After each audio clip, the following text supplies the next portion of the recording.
Welcome to Toppers Institute of Competitive Examinations. So, regarding my name is Dhanujay Bandari, Economy faculty ni. So, నేను assigned కానిస్టేబుల్కు economy teach చేయడంలో 10 years experience కలదు. So అదేవిధంగా నేను ఈనాడు economy కాలమిస్ట్గా కూడా work చేస్తున్నాను. So ఈ రోజు క్లాస్లో మనం డిస్కషన్ చేసుకుంటున్న అంశం లేటెస్ట్ జనరల్ ఎకానమీ మనం ఇక్కడ తీసుకున్నట్లయితే ప్రధానంగా ఎస్ఐ అండ్ కానిస్టేబుల్ ఎగ్జామినేషన్కి సంబంధించి ఈ ఎకానమీకి సంబంధించి మినిమం 20 మార్క్స్కు ఎకానమీ ప్రశ్నలు అడగడం జరుగుతుంది. ఈ ఎకానమీకి సంబంధించి ప్రశ్నలు రావడంలో ముఖ్యంగా ఈ జీడిపి వృద్ధి రేట్లు, స్థూల దేశీయ ఉత్పత్తి, గ్రాస్ డొమెస్టిక్ ప్రోడక్ట్ గ్రోత్ రేట్స్కి సంబంధించి 1 or 2 క్వశ్చన్స్ మనకు రావడం జరుగుతుంది. జనరల్గా స్థూల దేశీయ ఉత్పత్తి వృద్ధి రేట్లు లేటెస్ట్గా నేషనల్ స్టాటిస్టికల్ ఆఫీస్ జాతీయ గణాంక కార్యాలయం వారు, ఇది కేంద్ర ప్రభుత్వానికి సంబంధించి గణాంక సంస్థ, ఆగస్టు 31, 2020న మన దేశ వాస్తవ స్థూల దేశీయ ఉత్పత్తికి సంబంధించి వృద్ధి రేట్లను ప్రకటించడం జరిగింది. ఈ స్థూల దేశీయ ఉత్పత్తి వృద్ధి రేట్లకు సంబంధించి ఎస్ఐ అండ్ కానిస్టేబుల్కు ప్రిపేర్ అయ్యే వాళ్ళకి ఎకానమీలో ప్రశ్నలు రావడం జరుగుతుంది. ముఖ్యంగా ఈ స్థూల దేశీయ ఉత్పత్తి వృద్ధి రేట్లు గణాంకాలు తెలుసుకునే ముందు అసలు జీడిపి అంటే ఏమిటి, గ్రాస్ డొమెస్టిక్ ప్రొడక్ట్, ఇంగ్లీష్లో స్థూల దేశీయ ఉత్పత్తిని గ్రాస్ డొమెస్టిక్ ప్రొడక్ట్ అంటారు. స్థూల దేశీయ ఉత్పత్తి అంటే ఏమిటి, అసలు ఈ జీడిపి వృద్ధి రేట్లు ఎందుకు పెరుగుతాయి, ఎందుకు తగ్గుతాయి, అసలు జీడిపి అనేది ఎందుకు తగ్గుతుంది, ఎందుకు పెరుగుతుంది అనే విషయాన్ని మనం తెలుసుకునే ముందు జీడిపి స్థూల దేశీయ ఉత్పత్తి వృద్ధి రేటు అంటే ఏమిటి అనే విషయాన్ని తెలుసుకోవాలి. ఫర్ ఎగ్జాంపుల్ జీడిపి, దీని ఇంగ్లీష్లో గ్రాస్ డొమెస్టిక్ ప్రొడక్ట్ అంటారు. Gross domestic product, gross domestic product అంటారు. తెలుగులో స్థూల దేశీయ ఉత్పత్తి అంటారు. ప్రధానంగా ముఖ్యంగా ఇక్కడ స్థూల అంటే మొత్తము అని అర్థం. ఈ స్థూల దేశీయ ఉత్పత్తి, స్థూల అంటే ఓవరాల్గా జనరల్గా చెప్పాలంటే మొత్తము అని అర్థం. స్థూల దేశీయ ఉత్పత్తి అంటే ప్రధానంగా స్థూల అనగా ప్రధానంగా తరుగుదలను కలిపి ఉత్పత్తిని అంచనా వేస్తారు. దేశీయ అంటే మన దేశంలో వస్తు సేవల ఉత్పత్తిని మన దేశస్తులు తయారు చేయవచ్చు, లేదంటే విదేశస్తులు తయారు చేయవచ్చు. ఉత్పత్తి అంటే కేవలం ఇక్కడ అంతిమ వస్తువును మాత్రమే తీసుకుంటారు. అంతిమ వస్తువుని ఇంగ్లీష్లో ఫైనల్ గుడ్ అంటారు. అంటే పూర్తిగా తయారు చేసినటువంటి వస్తువును అంతిమ వస్తువును అంటారు. ఈ జీడిపిలో అంతిమ వస్తువును మాత్రమే తీసుకొని జీడిపిని లెక్కగట్టడం జరుగుతుంది. మధ్యంతర వస్తువు విలువను తీసుకోరనమాట. స్థూల దేశీయ ఉత్పత్తి అంటే జనరల్గా చెప్పాలంటే ఒక దేశంలో ఒక సంవత్సర కాలంలో వివిధ రంగాలలో ఉత్పత్తి చేయబడిన వస్తు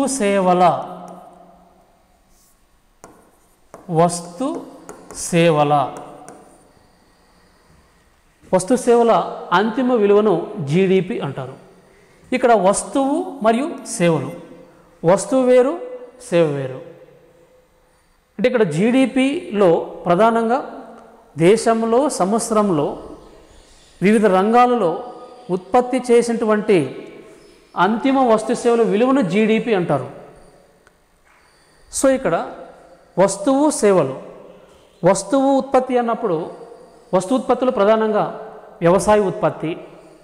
వ్యవసాయ ఉత్పత్తి అగ్రికల్చర్ వ్యవసాయము, మరియు పశు సంపద, మరియు అడవి సంపద, మరియు చేపల ఉత్పత్తి. సో ఇదంతా ఏంటంటే ఈ వస్తు ఉత్పత్తి. సో వ్యవసాయము, పశు సంపద, అడవి సంపద, చేపల ఉత్పత్తి మరియు గనులు. సో సేవల ఉత్పత్తి అన్నప్పుడు విద్యారంగము మరియు ఆరోగ్య రంగము, పర్యాటక రంగము, వాణిజ్యము, హోటళ్ళు, రెస్టారెంట్లు, సో అదేవిధంగా రవాణా రంగము. సో ఇవన్నీ కూడా ఏంటంటే సేవా రంగంలోకి వస్తాయన్నమాట. సో ఈ ఈ ఈ రంగాలు అన్నింటిలో సో మొత్తం విలువను ఈ జీడిపిలో తీసుకొని అంచనా వేయడం జరుగుతుంది. సో జీడిపి అంటే ఓవరాల్గా దేశంలో ఒక సంవత్సరంలో ఉత్పత్తి చేసినటువంటి అంతిమ వస్తు సేవల యొక్క విలువను జీడిపిగా స్థూల దేశోత్పత్తిగా మనం ఇక్కడ చెప్పవచ్చు. సో ముఖ్యంగా స్థూల దేశ ఉత్పత్తి వృద్ధి అన్నాం. ఇక్కడ వృద్ధి అంటే ఇక్కడ వస్తు సేవల యొక్క ఉత్పత్తి పెరగడం. సో ఎంత శాతంలో పెరిగింది ఆ వస్తువు యొక్క ఉత్పత్తి, దాని రేటుగా మనం ఇక్కడ చెప్పవచ్చు. సో ఫర్ ఎగ్జాంపుల్, గత ఏడాది నేను సంపాదించిన ఆదాయం 100 రూపాయలు. సో జీడిపి వృద్ధి రేటును ఎగ్జాంపుల్గా మనం తీసుకున్నట్లయితే లాస్ట్ ఇయర్ నేను సంపాదించిన ఆదాయం 100 రూపాయలు. సో గత ఏడాదిని ప్రస్తుత ఏడాదితో పోల్చుకోవాలి మనం. సో ప్రస్తుత ఇయర్లో 110 రూపాయలు నా ఆదాయము, గత ఏడాదేమో 100 రూపాయలు, ప్రస్తుత సంవత్సరంలో 110 రూపాయలు సంపాదించాను. సో ఇక్కడ 10 రూపాయలు గత ఏడాదితో పోల్చినప్పుడు లాస్ట్ ఇయర్ 100 రూపాయలు, ఈ సంవత్సరం 110 రూపాయలు, అంటే ఇక్కడ 10 రూపాయలు ఎక్కువగా ఆదాయం అనేది వచ్చింది ఇక్కడ. సో ఇక్కడ అంటే 10% పెరిగింది. లేదంటే గత ఏడాది 100 రూపాయలు సంపాదించాను, ఈ సంవత్సరము 90 రూపాయలు సంపాదించాను, అంటే ఇక్కడ 10 రూపాయలు ఇక్కడ తగ్గిపోయింది. అంటే లాస్ట్ ఇయర్ 100 రూపాయలు, ప్రస్తుత సంవత్సరంలో 90 రూపాయలు, అంటే ఇక్కడ 10 రూపాయలు తగ్గిపోయింది అనమాట. అంటే -10% ఇక్కడ తగ్గిపోయినట్లు. అంటే ఎగ్జాంపుల్ ఇది ఇక్కడ. లేదంటే లాస్ట్ ఇయర్ 100 రూపాయలు సంపాదించాను, ఈ సంవత్సరం కూడా 100 రూపాయలు సంపాదించాను. దీన్ని జీడిపి వృద్ధి రేటుగా మనం ఇక్కడ చెప్పవచ్చు. సో ఈ విధంగా మనం ఇక్కడ ఈ జీడిపి వృద్ధి రేట్లను సో అంచనా వేయడం జరుగుతుంది. అంటే ఇక్కడ ఎగ్జాంపుల్ చెప్పాను ఇక్కడ. సో ఈ జీడిపిని 2 రకాలుగా అంచనా వేయడం జరుగుతుంది ప్రధానంగా. సో ఆ 2 రకాలు ఏంటంటే ప్రధానంగా రియల్ జీడిపి, నామినల్ జీడిపి. ఈ జీడిపి వృద్ధి రేట్లను 2 రకాలుగా అంచనా వేయడం జరుగుతుంది. So first one real GDP. దీని తెలుగులో వాస్తవ స్థూల దేశీయోత్పత్తి అంటారు, రియల్ జీడిపి. రెండవది నామినల్ జీడిపి, తాత్కాలిక స్థూల దేశీయోత్పత్తి. సో జనరల్గా ఇక్కడ జీడిపిని ఈ 2 రకాలుగా అంచనా వేయడం జరుగుతుంది. జీడిపి గణాంకాలను రియల్ జీడిపి, సో తెలుగులో వాస్తవ స్థూల దేశీయ ఉత్పత్తి. సో నామినల్ జీడిపి తాత్కాలిక స్థూల దేశీయ ఉత్పత్తి. సో ప్రధానంగా ఇక్కడ ఫస్ట్ వాస్తవ స్థూల దేశీయ ఉత్పత్తిలో జీడిపి వృద్ధి రేట్లను ఏ విధంగా అంచనా వేస్తారు అంటే, సో ఈ వాస్తవ స్థూల దేశీయ ఉత్పత్తిలో ప్రధానంగా ద్రవ్యోల్బణ గణాంకాలను ఇంక్లూడ్ చేసి రియల్ జీడిపి గ్రోత్ రేట్లను లెక్క కట్టడం జరుగుతుంది. సో ఇక్కడ ద్రవ్యోల్బణం అంటే ఏమిటి అంటే వస్తు సేవల యొక్క ధరలు నిరంతరంగా పెరగడం, దానినే ద్రవ్యోల్బణము అంటారు. సో ఈ రియల్ జీడిపిలో ఒక పర్టికులర్ బేస్ ఇయర్ని తీసుకొని అంటే వాస్తవ స్థూల దేశీయ ఉత్పత్తిలో వృద్ధి రేట్లను అంచనా వేసేటప్పుడు సో ఒక బేస్ ఇయర్ని తీసుకొని ద్రవ్యోల్బణ గణాంకాలను ఇంక్లూడ్ చేసి వాస్తవ స్థూల దేశోత్పత్తి వృద్ధి రేట్లను అంచనా వేయడం జరుగుతుంది. సో దాన్ని రియల్ జీడిపి వాస్తవ స్థూల దేశోత్పత్తి వృద్ధి రేట్లుగా మనం ఇక్కడ చెప్పవచ్చు. సో ఈ వాస్తవ స్థూల దేశోత్పత్తి వృద్ధి రేట్లకు సంబంధించి ఫర్ ఎగ్జాంపుల్ లాస్ట్ ఇయర్ 100 కోట్ల ఉత్పత్తి ఉంది, లేదా సో ఫర్ ఎగ్జాంపుల్ ప్రస్తుత సంవత్సరంలో 95 crore ఉత్పత్తి ఉంది. ధరలేమో 5% పెరిగాయి. అంటే రియల్ జీడిపి వాస్తవ స్థూల దేశోత్పత్తి వృద్ధి రేట్లను ఈ ద్రవ్యోల్బణ గణాంకాలను సో ఇంక్లూడ్ చేసి ఒక బేస్ ఇయర్ని తీసుకొని లెక్క కడతారనమాట. So for example last year 100 కోట్లు జీడిపి విలువ ఉంది. సో ప్రస్తుత సంవత్సరంలో 95 crore జీడిపి విలువ ఉంది. అంటే ఇక్కడ ఈ ద్రవ్యోల్బణం ఏమో 5% పెరిగింది. సో అంటే ఇక్కడ ధరలు 5% పెరిగాయి. సో ఇక్కడ ఈ 100 కోట్ల ఉత్పత్తి లాస్ట్ ఇయర్ ఉంది, ఈ సంవత్సరం ఏమో 95 crore ఉందన్నమాట. అంటే ఇక్కడ 5% ధరలు పెరిగింది కాబట్టి ఇక్కడ 5 crore ఇక్కడ తగ్గిపోవడం జరుగుతుంది.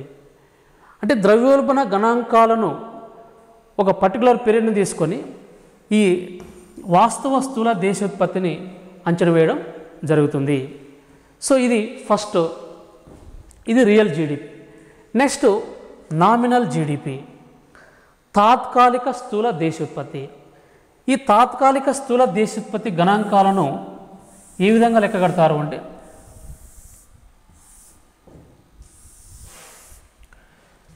సో ఫస్ట్దేమో రియల్ జీడిపి,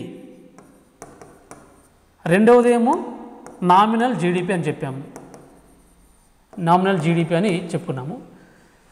సో ఫస్ట్ది వాస్తవ స్థూల దేశోత్పత్తి ఏమో మనం ఆల్రెడీ అంటే ద్రవ్యోల్బణ గణాంకాలను ఇంక్లూడ్ చేసుకొని అంటే ఒక బేస్ ఇయర్ని తీసుకొని రియల్ జీడిపి వాస్తవ స్థూల దేశోత్పత్తి వృద్ధి రేట్లను లెక్క కడతామని చెప్పాము.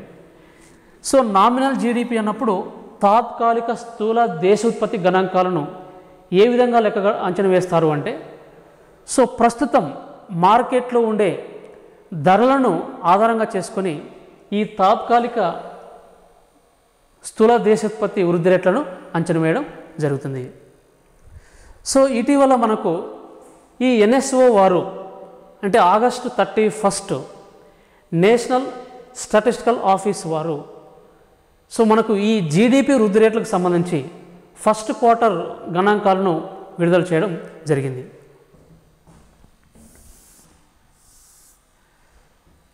సో ఇక్కడ ఈ జీడిపి తగ్గడము అంటే ఏమిటి అంటే ఫర్ ఎగ్జాంపుల్ స్థూల దేశోత్పత్తి తగ్గడము అంటే ఏమిటి అంటే ప్రధానంగా అంటే వస్తు సేవల ఉత్పత్తి అనేది తగ్గడం. జీడిపి తగ్గడం అంటే ఏమిటి, ఇక్కడ వస్తు సేవల ఉత్పత్తి అనేది తగ్గడం. వస్తు సేవల ఉత్పత్తి అనేది ఎందుకు తగ్గుతుంది అంటే ఆ వస్తు సేవలను కొనేవారు లేకపోవడం. వస్తు సేవలను ఎందుకు కొనేవారు లేరు అంటే ప్రజల యొక్క ఆదాయం అనేది తగ్గిపోవడం. అంటే జీడిపి తగ్గడము అంటే వస్తు సేవల ఉత్పత్తి అనేది తగ్గిపోవడము. సో వస్తు సేవల ఉత్పత్తి ఎందుకు తగ్గిపోయింది అంటే వస్తు సేవల యొక్క కొనుగోలు శక్తి అనేది పడిపోవడం. వస్తు సేవల యొక్క కొనుగోలు శక్తి ఎందుకు పడిపోయింది, ఇక్కడ ప్రజల ఆదాయం అనేది తగ్గిపోవడం. ప్రజల ఆదాయం అనేది ఎందుకు తగ్గిపోయింది, ప్రజలకు ఉపాధి అనేది లేకపోవడము. సో ఉపాధి అనేది ఎందుకు లేదు అంటే వస్తు సేవల ఉత్పత్తి అనేది అవసరం లేకపోవడం. వస్తు సేవల ఉత్పత్తి అనేది ఎందుకు వస్తు సేవల ఉత్పత్తి ఎందుకు లేదు అంటే సో ఆ వస్తు సేవలకు డిమాండ్ అనేది లేకపోవడం.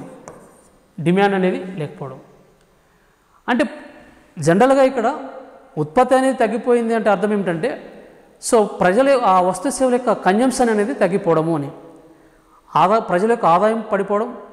సో అదేవిధంగా ఆదాయం అనేది తగ్గిపోవడానికి కారణం ప్రజలకు ఉపాధి లేకపోవడం. సో ప్రజలకు ఉపాధి ఎందుకు లేదు అంటే ఇక్కడ సో వస్తు సేవలు ఉత్పత్తి అవసరం లేకపోవడం, ఉత్పత్తి అనేది లేకపోవడం వల్ల వస్తువు కూడా డిమాండ్ పడిపోవడం జరుగుతుంది. సో డిమాండ్ లేకపోవడం వల్ల ఉత్పత్తి కూడా తగ్గిపోవడం జరుగుతుంది. అంటే దీన్ని ఇక్కడ విషవలయము అంటారనమాట. ఇంగ్లీష్లో విసిఎస్ సర్కిల్గా మనం ఇక్కడ చెప్పవచ్చు. అంటే ఓవరాల్గా చెప్పాలంటే ఇక్కడ జీడిపి తగ్గిపోవడము అంటే వస్తు సేవల ఉత్పత్తి అనేది తగ్గిపోవడము.